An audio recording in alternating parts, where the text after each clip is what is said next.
Assalamualaikum warahmatullahi wabarakatuh. Waalaikumsalam warahmatullahi Waalaikumsalam wabarakatuh. warahmatullahi wabarakatuh. Di sini kita berempat kumpul eh, dalam acara atau agenda podcast mengenai pengelolaan kelas ya. Mungkin pertanyaan atau materinya kita ngalir aja gitu. Eh, dan perkenalkan ini teman-teman saya semua. Ada Dava dari di mana sih lu? Dari Unif ya? UMY. Iya itu UM UMJ, Wigi Iya, dari iya, iya. UMY, Hmm. Wigi sama Krisna dari Unsika gitu. Eh, Langsung aja nih, pengelolaan kelas. Ada yang tahu nggak cara mengelola kelas gitu? Gimana? Parah sih nggak Nah, tahu. Nggak tahu, nggak pernah jadi karang. pengelola Gua nih, kelas ya, Pengelola Pak. top Siapa top. dulu ya? kalau menurut gue pribadi ya, pengelolaan kelas tuh bisa dimulai dari tata kelas gitu. Contohnya kayak pembuatan struktur kelas dari ketua kelas, wakil ketua, terus bendahara, sama sekretaris. Terus lanjut di bawah-bawahnya seksi-seksi juga bisa ada, begitu menurut gue. Kalau lu, nah gimana? Sama kayak Dapa. Jadi harus terbentuk struktur dari masing-masing bagiannya. Oke, Wig lu nggak tahu, Wig? Nggak tahu.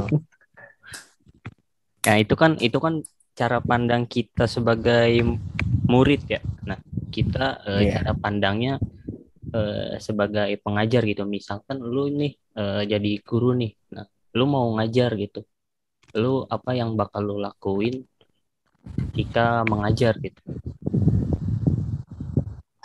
Cara apa atau metode apa yang menurut lu baik untuk mengelola kelas atau memanajemen kelas? Apakah tegas atau menghibur atau memakai alat Leb- peraga atau gimana? Lebih dengan menggunakan metode diskusi. Diskusi debat. Diskusi. Uh, Kalau menurut gue nih ya, Sam, Oke. kita sebagai pengajar itu nggak cuma ngajar dari SMA gitu kan, SD, tergantung juga target kita yang mau diajarin itu yang mana. Mm-mm. Kalau misalkan target kita anak TK gitu, cara mengajar kita kayak anak SMA kan itu nggak bisa juga. Betul. Kalau menurut gua manajemennya itu lebih ke targetnya dulu sih. Target kita bakal ngajar apa dulu gitu. Misal kita ngajar anak TK nih, Mm. anak TK kan lagi suka bercanda-bercandanya nih. Mm. Ya kita ngajarnya ya sambil bercanda gitu, sambil digunakan alat peraga kayak kertas origami lah misalnya, Ah, itu kan bisa sambil juga. betul. Kalau misalkan anak SMA nih, itu kan modelnya udah kayak mau udah serius gitu tinggi kan ya, lah ya. Ya. ya tinggi lah. Kalau menurut gue sih bisa sedikit lebih ditegaskan gitu biar tercipta juga rasa disiplin di dalam diri siswanya. Enggak, tapi kalau misalnya ditegasin, terkadang ada siswa yang enggan gitu. Kayak jadinya tuh malas Malah bertemu nambah dengan tengil. gurunya. Iya, jadi kalau menurut saya sih lebih baik dengan cara berdiskusi. Kenapa? Dengan berdiskusi kita jadi tahu nih, oh masalahnya anak ini di mana. Jadi kita bisa mengarahkan ke yang lebih benar. Contoh nih, Bisa. ada anak seorang siswa Mm. datang ke guru atau dosennya, berkata dia ingin menciptakan sesuatu. Contohlah dia ingin menciptakan suatu aplikasi, dia tuh dia buntu nih Mm. si siswa ini, misalkan ngestak di bagian pembuatan sintaks, Mm. otomatis dia menanyakan ke dosen dong. Nah, Mm. kalau si dosennya atau gurunya menjelaskan langsung, dia nggak akan ngerti. Tapi dengan cara diskusikannya itu seperti misal eh, Praga tadi kan yang disebut Praga ya, Mm. Praga nih, Mm. ada Praga laptop misalkan untuk bikin skripsi apa sih sintaksnya, didiskusikan misal masukin sintaks ini, sintaks hello world apa gitu ya. Nanti si siswanya mengikutin, terus setelah mengikuti otomatis apa ya itu tuh kayak privat lagi lah, seperti itu harusnya mah. Bimbingan. Ya dibimbing, jadi si guru ini dalam arti diskusi itu membantu apa yang tidak bisa siswa lakukan ya. Oke, berarti kalau menurut si Krisna mah caranya diskusi dulu. Kalau Didiskusikan dulu, kalau misalnya masih belum bisa, diskusinya berlanjut ke privat gitu. berlanjut ke privat. Kalau lu jadi guru nih, Kalau gua Heeh. mending menggunakan alat peraga. Kan gua itu jurusan pendidikan bahasa Inggris. Jadi buat ngajar yang berhubungan sama itu, sebisa mungkin dibikin yang fun sama exciting. Kayak misal buat vocabulary, buat main game gitu, kayak Scrabble. Kalau nggak buat belajar listening skill sama grammar, bisa nonton film-film pendek gitu. Oke, Jadi berarti bisa dicontohin juga. tapi itu nggak membatasi jenjang kan? Jadi kalau misalnya lu ngajar SMA juga tetap pakai alat peraga gitu. Bisa semua kan, kalau game mah dari yang kecil-kecil juga udah suka. Oke. Terus lanjut ya. Gue kan observasi ya ke Semansik gitu SMA 6. Kata gurunya, kata Pak Epul Saipul sebagai narasumber tuh dia lebih memilih ke saintifik gitu. Jadi dia mau ngajar kalau misalnya kondisi kelas tuh kondusif dulu atau si muridnya nyaman. Kita kan alumni SMA 3 nih. Kayak kalau bahasanya mah kayak almarhum Mr. Sam. Kalau kelasnya nggak nyaman, nggak mau ngajar gitu, atau kita pindah ke gazebo gitu. Nah, menurut lo itu oke nggak diterapin gitu? Gimana? Gue lagi. Oh, dapat dulu. Sok. Lu yang mau ngomong. Kalau menurut saya sih ya, untuk itu termasuknya ke fasilitas ya. Lebih ke cara dia ngajar gitu. Jadi dia kalau dia sebelum ngajar tuh dia nanya dulu ke muridnya nyaman atau belum dengan kondisi. Kalau belum nyaman, berarti dia bikin suasananya nyaman dulu gitu. Dengan salah satu cara kalau kita melihat ke belakang kayak almarhum Mr. Sam tuh kelasnya panas kan gak nyaman ya. Nah, dipindahin ke gazebo biar nyaman gitu. Menurut lu itu oke nggak kalau diterapin? Oke. Kenapa? Karena untuk pembelajaran itu yang terutama ya harus adanya kenyamanan dan apa sih namanya tuh yang anjir. Ntar ini bisa di-cut gak sih, Sat? Kagak. Lanjut aja kita mah. Cut lah. Ya udah sambil nunggu sok dapat dulu. Dapat dulu deh. Kalau menurut gue sih itu oke banget ya. Gue pribadi juga ngerasainnya pas lagi diajar dia tuh kayak ini kelas tuh fun gitu. Ya asik aja gitu ya, walaupun gue masih ada duduk di belakang gitu. Cuma gue masih berusaha buat merhatiin itu. Soalnya ya suasananya juga kan enak gitu. Terlebih kan di bawah pohon gitu kan. Terus tempatnya yang terbuka, nggak tertutup sama ruangan, angin dari luar, angin alam. Gitu sih kalau menurut dari gue pribadi, enak aja. Kalau lu gimana, Wik? Jadi mengedepankan kenyamanan si murid dulu. Iyalah jelas. Cuman kan kalau gitu nggak semua sekolah bisa kayak kita juga. Jadi kadang menurut gua harus dipaksain aja. Kadang kalau kayak gitu malah ngabisin waktu juga. Kan buat ngasih materinya terbatas. Berarti lu lebih ke tipe kalau udah jadwalnya belajar ya belajar aja gitu, mau nyaman atau enggak urusan belakangan. Oke. Tadi udah inget nak? Dia lagi dimarahin cowok itu. Sorry. Kalau menurut saya sih ya, nyaman itu penting ya. Kenapa? Karena kalau nggak nyaman belajar itu sama sekali nggak masuk ke otak. Contoh nih kayak kelas panas nih nggak ada kipas. Fokus utama kita apa? Pasti untuk mengademin badan. Ya begitu. Tapi kalaupun misalnya nggak ada tempat atau fasilitas lain untuk ditunjang, ya mau nggak mau seperti yang Wigi bilang tadi, Paksain Betul. aja.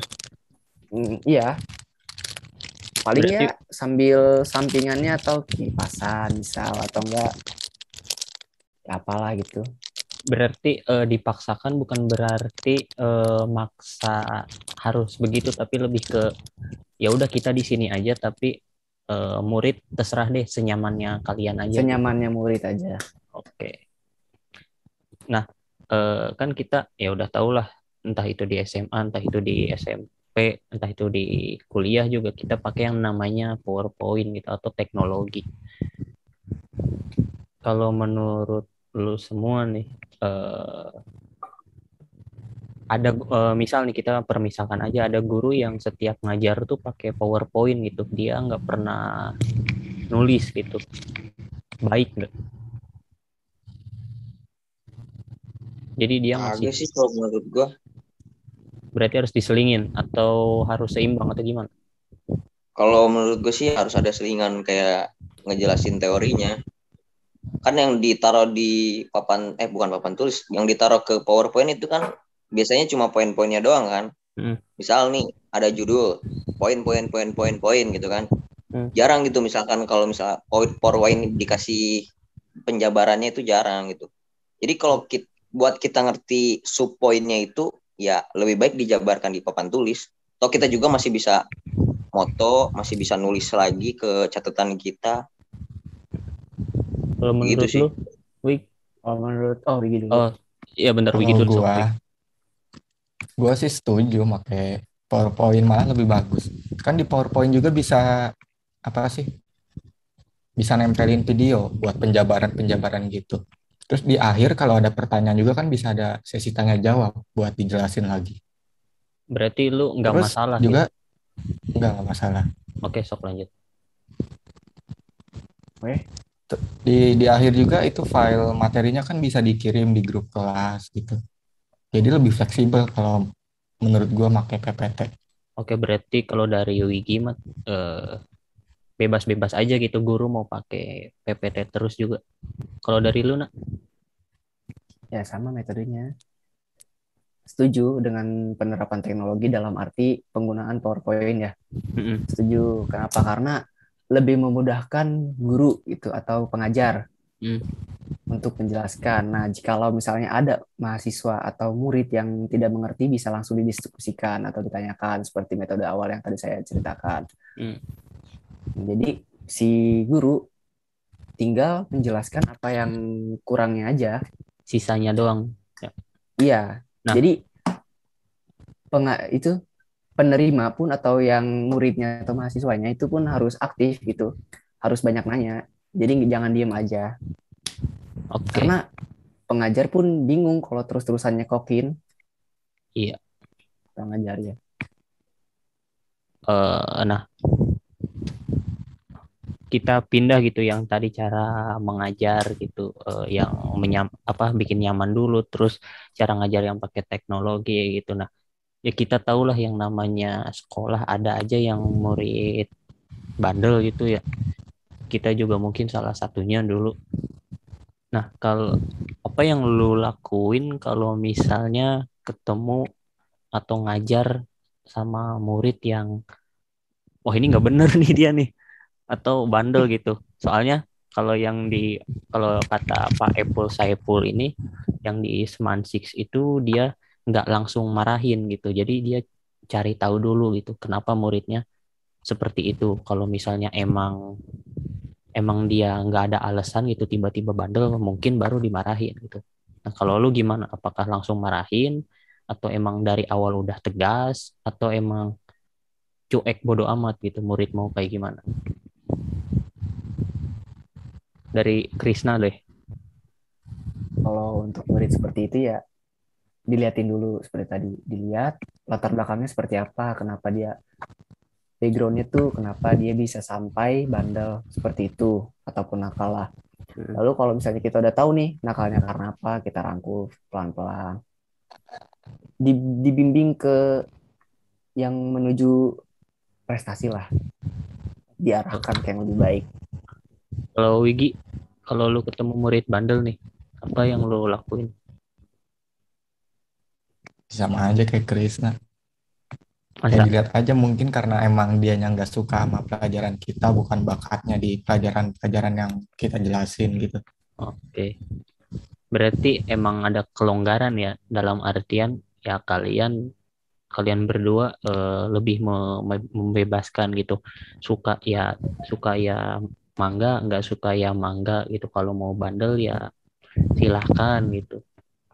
Tapi kita Iya. lihat dulu gitu bandelnya ada alasan apa gitu. Kalau dari lu Dap, Sebenarnya bingung ya kalau misalkan buat ngadepin murid bandel juga ya. Bingung sih kalau gue pribadi. Cuma ya sebisa mungkin emang kita cari dulu latar belakangnya apa gitu. Dia bandel kan bisa karena emang mutlak gitu bandel gitu kan. Atau emang dia nggak suka gitu kan sama pelajarannya, bisa jadi gitu kan. Ya contoh aja gue gitu kan. Ada satu pelajaran yang gak gue suka, makanya gue jadi kayak selengan lah di pelajaran itu kan. Tapi di mata pelajaran lain, ya gue fine-fine aja, gue masuk kelas juga kan. Jadi kalau buat nanggulanginnya, bukan nanggulangin sih gimana ya? Bahasanya lebih enak.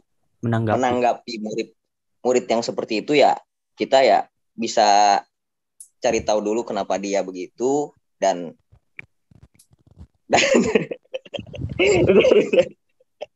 dan ya kalau misalkan emang dia nggak suka gitu ya, sama kayak kata Wigi tadi, ya kita nggak bisa maksain juga.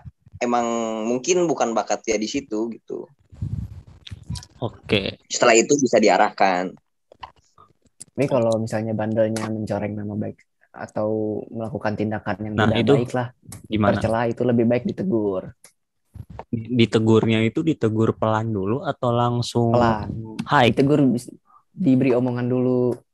Kalau Oke. misalnya sekali dua kali nggak di waro atau didengar, baru teguran keras. Teguran kerasnya pun itu bukan berbentuk kekerasan ya, berbentuk kayak surat pernyataan. Oke. Bisa. Bisa. Masa ketawa lu? Terus mungkin ngebahas dikit gitu kalau misalnya lu jadi guru gitu. Misalnya lu jadi pengajar atau guru atau dosen deh.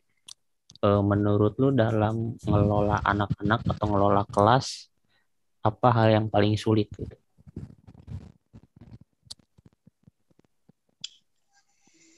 Apa ya?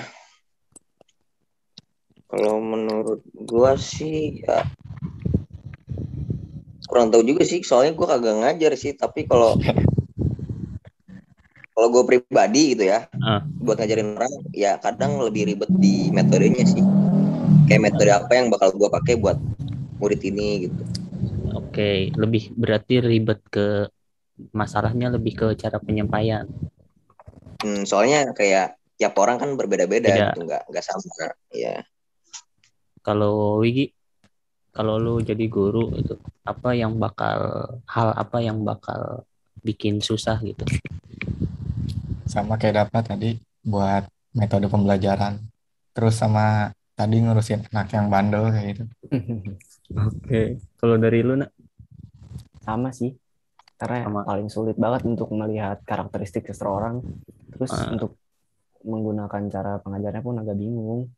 Terkadang ada orang yang nggak mau gitu belajar, dipaksakan untuk belajar kan nggak bisa gitu. Kita mau gunain metode berbagai macam rupa pun nggak akan bisa.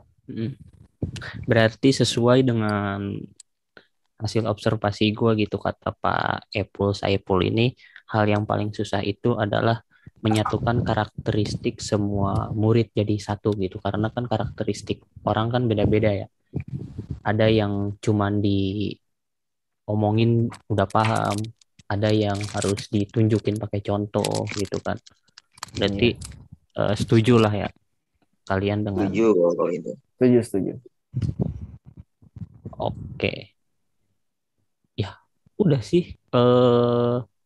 Mungkin udah ya untuk pengelolaan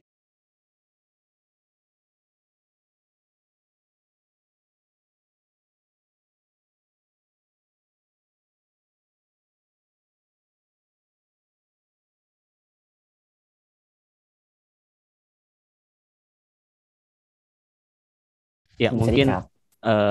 sekian dari pembahasan kami gitu. Entah ini podcast, entah ini apa.